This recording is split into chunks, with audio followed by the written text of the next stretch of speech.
अंग्रेजी अमेरिका की सरकारी ज़ुबान होगी। ये है सदर ट्रंप का नया एग्जीक्यूटिव ऑर्डर और ऐसा अमेरिकी तारीख में पहली बार हो रहा है। अब आप सोचेंगे कि अंग्रेजी तो पहले ही यहाँ लिखी पढ़ी और समझी जाती है, तो इसमें नया क्या है?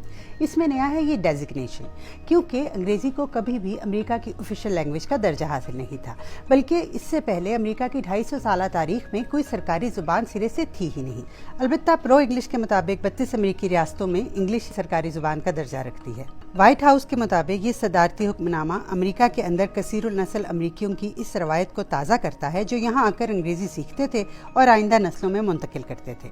यूएस सेंसस ब्यूरो के मुताबिक अमेरिका में 350 ज़ुबानें बोली जाती हैं, मगर इंग्लिश सबसे ज़्यादा बोली जाने वाली ज़ुबान है। इसके बाद स्पेनिश, चाइनीज़, वियतनामीज़ और अरबी सबसे ज़्यादा बोली जाने वाली ज़ुबानें हैं।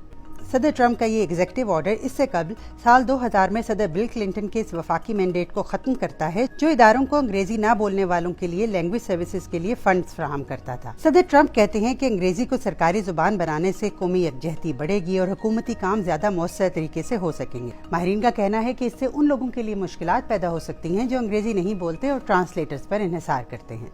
हुकूमत का कहना है कि ये वफाकी इदारों पर मुनहसर होगा कि वो ये खदमात जारी रखते हैं या नहीं।